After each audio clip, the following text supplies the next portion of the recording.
जय माता दी दोस्तों। आप सभी का आपके अपने यूट्यूब चैनल आसान राह में हार्दिक स्वागत है। आज हम आपको सुनाएंगे चौथ माता की कथा। बोलिए चौथ माता की जय। गणेश भगवान की जय। बोलिए चंद्रदेव की जय। कथा सुनने से पहले कमेंट बॉक्स में जय चौथ माता अवश्य लिखिए। चौथ माता आपकी सभी मनोकामनाएं पूर्ण करेंगी। दोस्तों, एक सेठ सेठानी थे। उनके एक बेटा और बहू थे। बहू सबको भोजन कराकर स्वयं भोजन करती थी। एक पड़ोसन ऐसी भी थी जो रोज़ पूछती थी कि बहू आज क्या बनाया खाया है।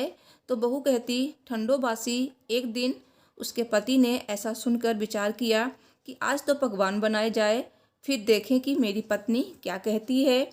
उसने तरह तरह के पकवान बनवाए और घर के सभी लोगों ने एक साथ बैठकर भोजन किया। आज भी पड़ोसन ने पूछा तो बहू ने कहा ठंडो बासी। सेठ के लड़के ने सोचा हो ना हो कोई बात अवश्य है जिससे कि मेरी पत्नी ऐसा कहती है।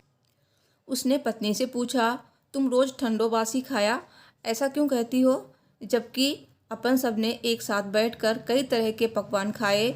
उसकी पत्नी बोली अपन जो खा रहे हैं वो बाप बूढ़ों की कमाई है। जिस दिन आप कमा कर लाओगे उस दिन मैं समझूंगी कि ताज़ा भोजन कर रहे हैं। अब एक दिन लड़के ने माँ से कहा मैं एक बड़े शहर में कमाई करने जा रहा हूँ।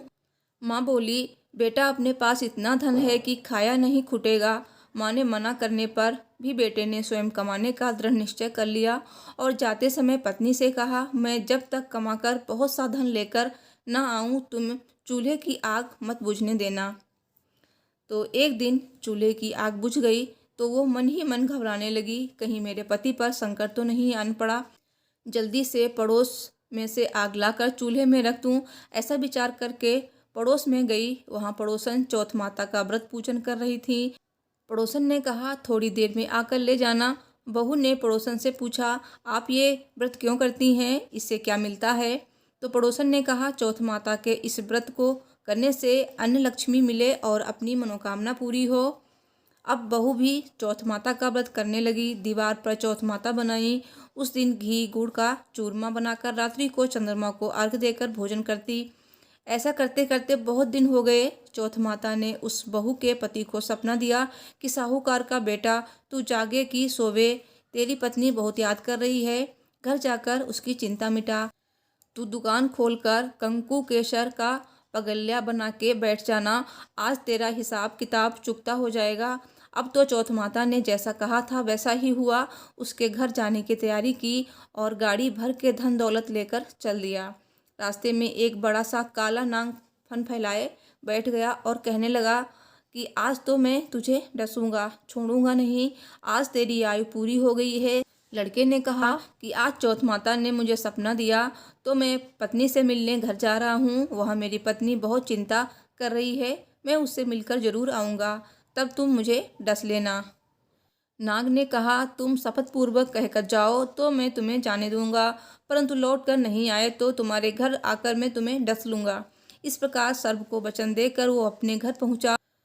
वहाँ सभी से हंसी खुशी से मिला और भोजन करके उदास होकर बैठ गया। उसकी पत्नी ने उदास होने का कारण पूछा तो पति ने काले नाग वाली बात बताते हुए कहा यदि मैं उसके पास नहीं जाऊंगा तो वो घर आकर ही मुझे डस लेगा। पत्नी बहुत चतुर थी। उसने कहा कि आप घबराओ नहीं, लेट जाओ, मैं एक उपाय करती हूँ। पत्नी ने कमरे की 7 पेड़ी सिड़ाव धोई। पहली पीढ़ी पर रेत, दूसरी पर इत्र, तीसरी पर गुलाल फूल, चौथी पर कंकु केसर, पाँचवीं पर लड्डू पेड़ा, छठी पर गादी गलीचा और 7वीं पेढ़ी पर दूध का कटोरा भरकर रख दिया। इस प्रकार वो 7 ही पेड़ी सजाकर बैठ गई। आधी रात होते ही नांग आकर पेड़ी चढ़ने लगा। पहली पेड़ी पर रेत में लौट गया और कहने लगा कि सेठ की बहू ने आराम तो बहुत दिया पर वचनों से बंध कर आया हूँ, सो डसूंगा अवश्य ही। इसी प्रकार 7 पेड़ियों पर नांग आराम करता हुआ और कहता हुआ कि डसूंगा जरूर कमरे में जाने ही वाला था कि चौथ माता ने विचार किया कि मैं इसे नहीं बचाऊंगी तो संसार में धर्म कर्म और व्रत पूजन को कौन मानेगा। अब तो गणेश जी, चंद्रमा जी और चौथ माता ने उसे बचाने का विचार किया। चंद्रमा जी ने उजाला किया, चौथ माता ढाल बनी और गणेश जी ने तलवार लेकर नाग को मार दिया और ढाल से ढक दिया। अब बहू भी थकी हारी सो गई। दिन उगा तो लोग बेटे से मिलने आए, परंतु बेटा बहू तो उठे ही नहीं थे। बहुत देर हो गई तो माँ उन्हें उठाने गई। माँ ने सातों पेड़ियों पर जो कुछ देखा तो बहुत घबराई और बेटा बहू को आवाज़ लगाई। बेटा बहू उठे तो देखा कि एक ढाल तलवार वहाँ पड़ी है। अब ढाल उठाई तो वही काला नाग मरा हुआ पड़ा है। बेटा बहू ने सोचा कि आज तो धर्म कर्म ही आड़े आए, जो भगवान गणेश जी और चौथ माता ने अपनी रक्षा की है। हे चौथ माता, आपने जैसे सेठ के बेटे बहू की रक्षा की, वैसी सबकी रक्षा कीजो। बोलो चौथ माता की जय। बोलो गणेश भगवान की जय। कथा कहने वाले, सुनने वाले और हुंकारा भरने वाले सभी पर अपनी कृपा बनाए रखना।